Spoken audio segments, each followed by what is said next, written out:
Hey y'all, I am back. I'm back. Today is Sunday, August, I think the 16th, 2026, and I'm no longer pregnant.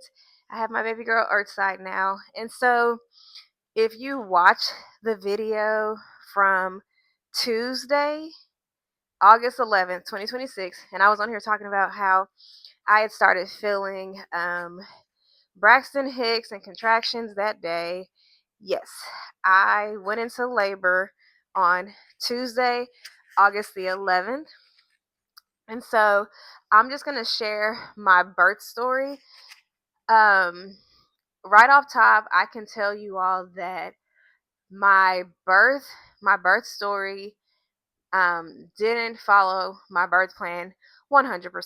And so I'm okay with that because of um, the mere fact that my safety, my baby's safety, was taken into consideration, and we are both healthy and we're both safe. Okay. Um, Basically, Tuesday, August 11th, 2026, like I told y'all in that video that I recorded, I woke up that day feeling, um, feeling Braxton Hicks is what my midwife and my doula said it was, but then once I realized that it happened, it was going on the entire day, literally, that I felt this cramping or this tense feeling in my stomach.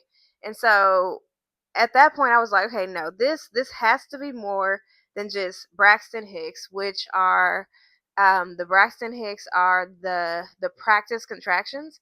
And so I was like, no, this has been going on the entire day. From the time that I woke up at 6 a.m. and the entire day I was feeling this tension, this tightness in my stomach area. And so I got back to my doula and to my midwife. And actually, my boyfriend, Ked, he he got home. It was probably close to like 6 p.m. So again, so by now I've been having these contractions for like 12 hours. So he got home close to around 6 p.m. He got in contact with my midwife and she said, "Hey, can y'all come in so she could check me out?" So Kev packed his stuff, got his bag together. My stuff was in the car, and we headed over to the birth center. By the time I got to the birth center, the intensity of my contractions had increased, and I was in so much pain, so much pain.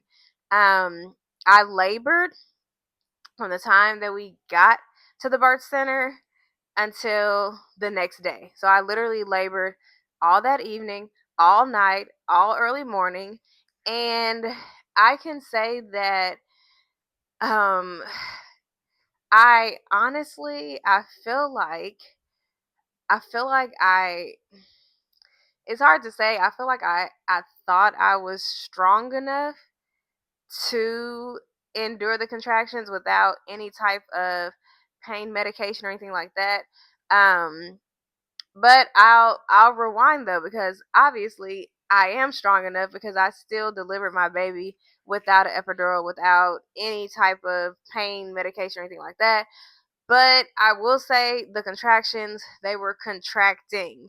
And by the time I would say, I didn't look at a clock. I wasn't looking at my phone. That was the last thing on my mind. But I just know that that entire night going into the next day, it was intense. My contractions were intense. And I feel like the part about it that made it a little bit harder for me is that they just kept coming. So I wasn't getting like 5 minutes in between contractions, 7 minutes in between, 10, 15 minutes in between. No, it was like contraction, okay, 60 seconds, another contraction, okay, 60 seconds, another contraction. So I didn't have time, or I didn't get the chance to really just um lay down and, have some type of comfort in between contractions, because like I said, they were coming so close together. Okay, so that's that.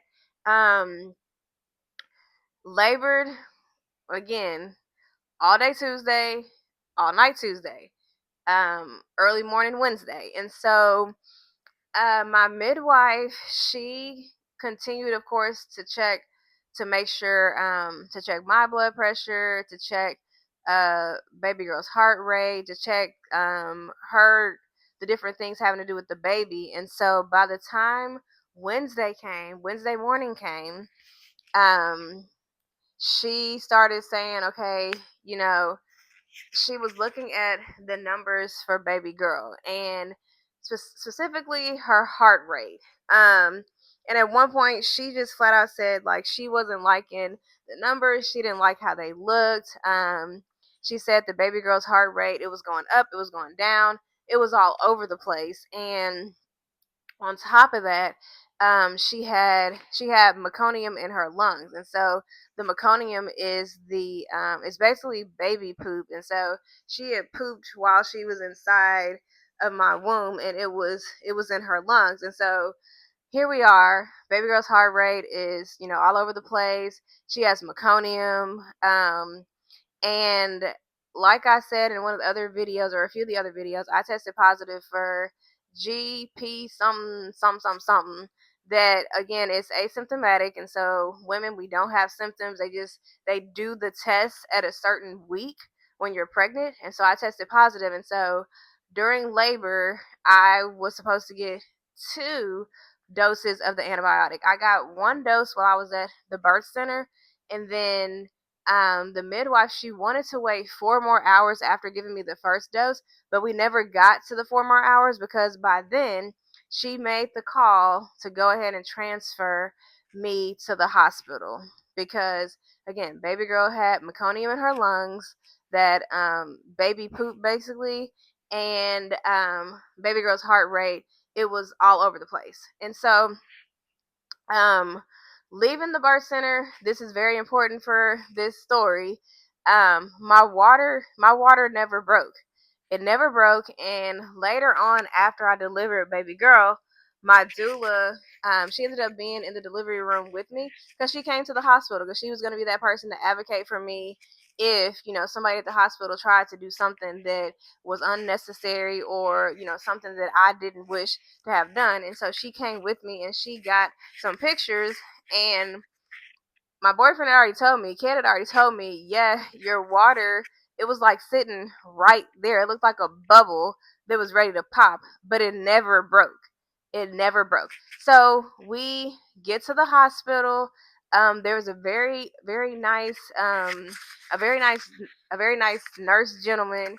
He came, got me in the wheelchair, got me up to the floor where I delivered, and thankfully the midwife, she knows a lot of people at the hospital, so she's developed a lot of relationships with the people at the hospital, so she was able to get one of her provider doctors that she knows at the hospital on the phone to say, hey, are you on call, can I send you a mom that needs to be transferred, da da da. And of course, he said he said yes. Well, not of course, but he did say yes. And so yeah, we got there. I got wheeled up. They had me change into the hospital gown, all that good stuff. We're here. We're in the room. Um, in the room, I would say that at some point it was a good 12 people in the room, which again, that's one of the reasons I didn't want to deliver at the hospital. That is one of the main reasons. But again, with the situation at hand, um, and with the fact that my baby, her heart rate, it wasn't stable. She had meconium in her lungs. I'm grateful for the people that were there to deliver my baby. I'm grateful that my doula was there with me to advocate for me. I'm grateful that my midwife did make the call that, hey, I know you really wanted to deliver at the birth center, but I don't feel comfortable. I don't feel like, I feel like you need to go to the hospital just in case they need to intervene with baby girl or something, just for your safety and for the baby's safety. So I'm grateful for all of that. Um, so we're in the delivery room.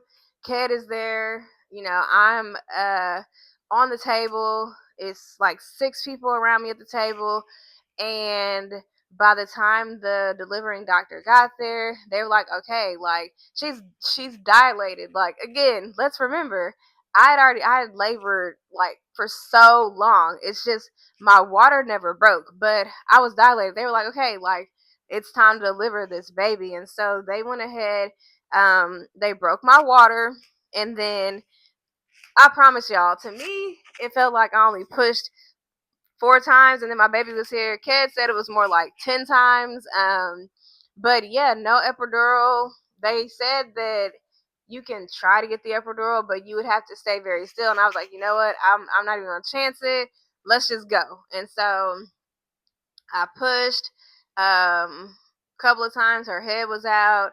Then I pushed some more. Baby girl was here. So immediately they took her to the table across the room and they assessed her. And I didn't even realize they had taken her somewhere else, or maybe they did. Maybe they did it in the room, but they had to give her oxygen and some other things because her I think it's pronounced Apgar or something like that, was like a 2.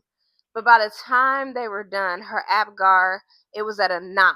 And so that was probably where my midwife was like, okay, yeah, let's transfer, because her Apgar, again, when she as soon as she was born, it was a 2.